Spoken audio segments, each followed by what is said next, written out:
السلام عليكم ورحمة الله وبركاته.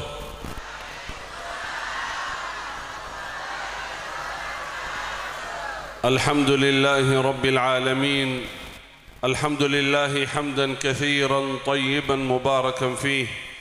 اللهم لك الحمد حتى ترضى، ولك الحمد إذا رضيت، ولك الحمد بعد الرضا.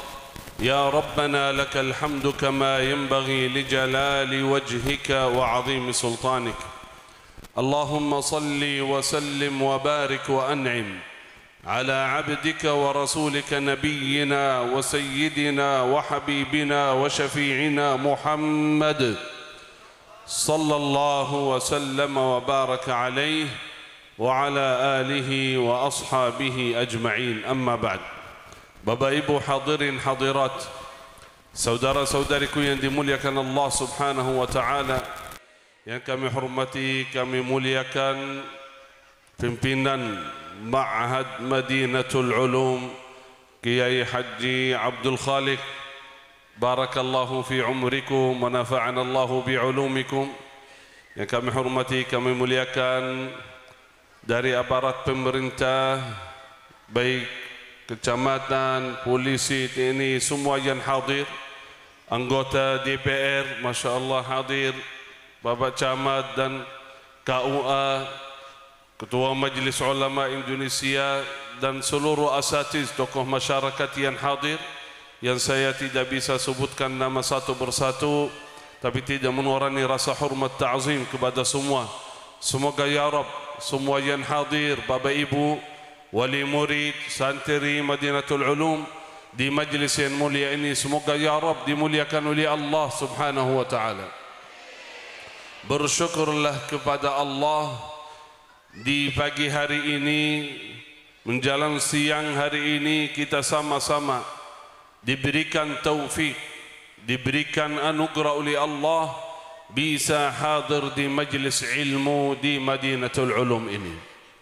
Majlis seperti ini Bapak Ibu, kita luangkan waktu hadir di majlis ilmu, itu sebuah anugerah Allah kepada kita semua. Saya sampaikan satu saja dari keutamaan majlis seperti ini, bahawa semua yang hadir di majlis ini sebelum bubar, sebelum kita balik ke rumah masing-masing, semua yang hadir diampuni oleh Allah Subhanahu wa taala.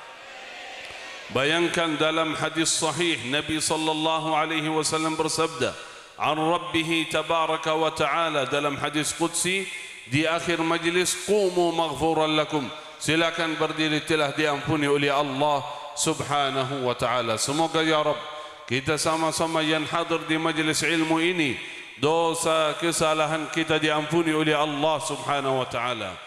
Semoga hajat kita, hajatul dunia wal akhirah, dikabulkan oleh Allah Subhanahu wa taala.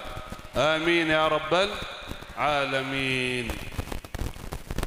Tadi Masya Allah permintaan khususan dari Kiai Haji Abdul Khaliq, minta dibaca Al-Quran ya atas air untuk Bapak dan Ibu. Ini hal saya ucapkan terima kasih, hal sangat penting sekali Bapak Ibu. Sebelumnya saya berdiri aja ini. Ya, senang. Oh, senang Ibu kalau berdiri. Senang ya Bu. Kok jangan-jangan datang mau lihat Syekh ini? Berarti bukan dengar ceramah ya? Oh, dua-duanya. Masya Allah. Ya. Kenapa dianjurkan membaca Al-Quran sebagai ruqyah? Ini ada satu hal penting. Banyak yang pikir ruqyah itu hanya bagi seorang yang butuh, yang sakit, punya masalah. Bukan. Setiap orang muslim butuh membaca ayat ruqyah setiap hari. Kenapa? Supaya selamat dari jin, dari syaitan, supaya aman. Dianjurkan membaca Al-Quran setiap hari. Khususan paling minimal saya kasih dua, Ayatul Kursi dan Al-Ikhlas, Al-Falaq, An-Nas. Sudah hafal semua? Ayatul Kursi dan Al-Ikhlas, Al-Falaq, An-Nas. Itu saja paling minimal itu. Baca setiap hari pagi dan petang. Usahakan, tolong Bapak Ibu, jangan sampai tinggalkan bacaan ayatul kursi di pagi hari dan al-ikhlas, al-falaq, an-nas 3 kali. Dianjurkan oleh Nabi Muhammad sallallahu alaihi wasallam supaya aman, selamat dari ain, hasud, jin dan syaitan. Begini Bapak Ibu, dalam kehidupan sehari-hari, khususnya dalam rumah tangga, banyak masalah terjadi. Gagal usahanya, berantem di rumah, enggak betah, sakit terus, pusing, banyak masalah dan lain sebagainya. Bisa jadi bukan hal biasa, bisa gara-gara godaan syaitan, jin, dan bisa jadi dari ain atau hasud. Kalau membaca Al-Quran, selamat dari itu semua. Khususan dianjurkan, saya mohon kepada jamaah Bapak Ibu, saya mohon kepada jamaah, baca Al-Quran di rumah, khususan suratul Baqarah.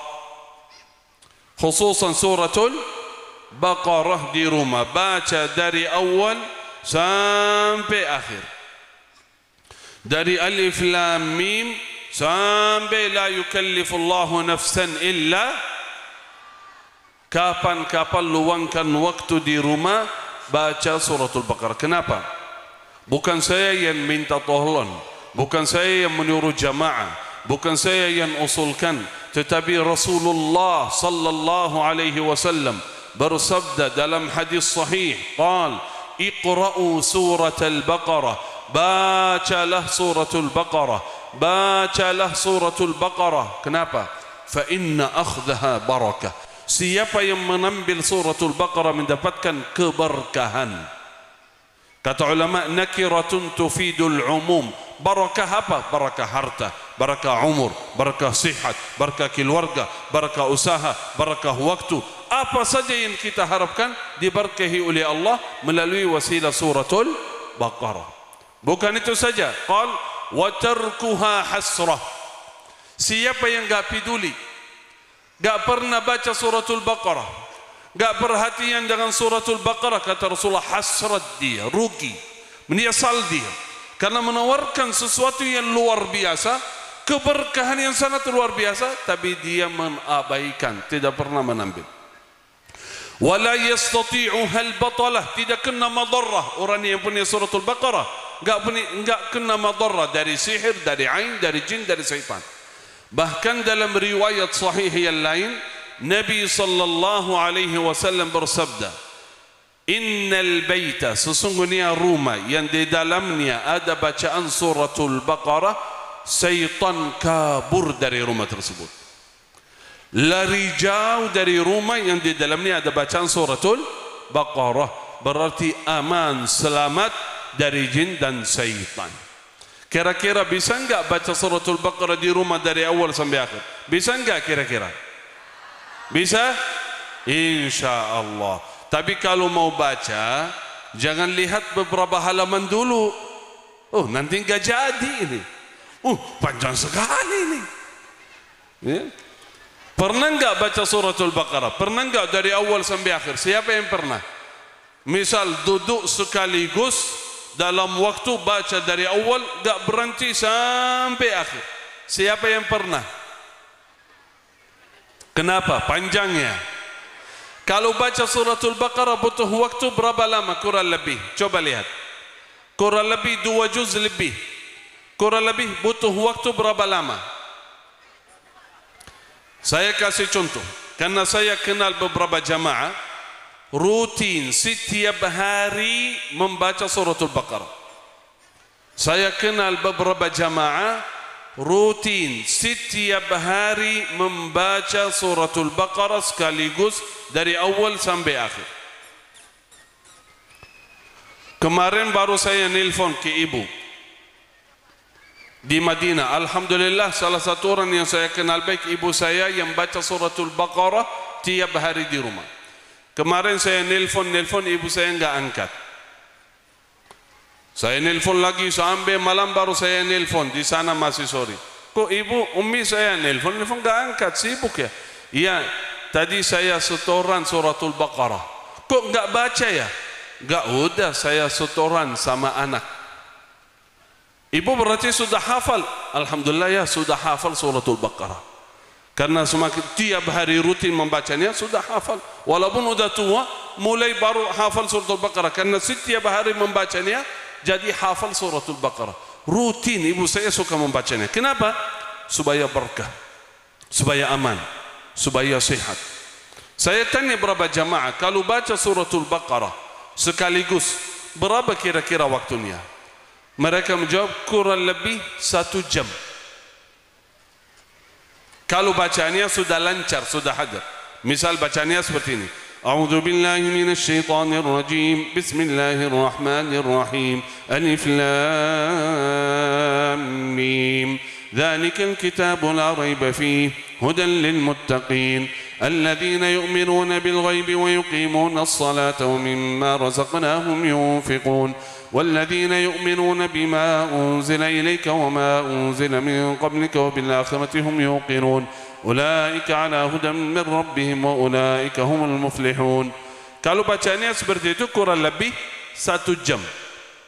Kalau baca tilawah standar, Bismillahirrahmanirrahim. Alif lam mim. Dzalikal kitabu la raiba fihi hudan lil muttaqin.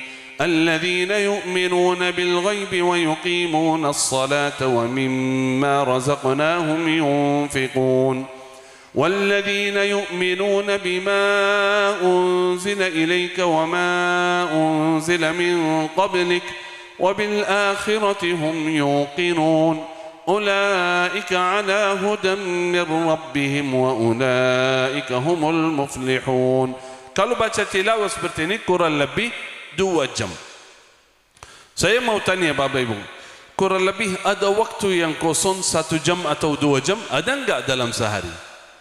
Ada enggak? Dari pagi sampai malam kira-kira ada waktu kosong 1-2 jam? Ada enggak? Punya HP enggak kira-kira? Kalau kita main HP tiap hari berapa jam? Kenapa ketawa-ketawa ini kalau saya tanya? Berarti berjam-jam, betul enggak? Kalau kita main HP enggak terasa sampai 2 jam, 3 jam. Apalagi yang suka main game atau nonton. Kadang-kadang nonton apa dia enggak tahu. Cari saja dari video ini ke sana, ke sini, ke tiup, ya TikTok, terus sampai 1 jam, 2 jam. Tapi kalau Al-Quran berat. Baru baca 1 halaman. Karena itu butuh azam, butuh kuat.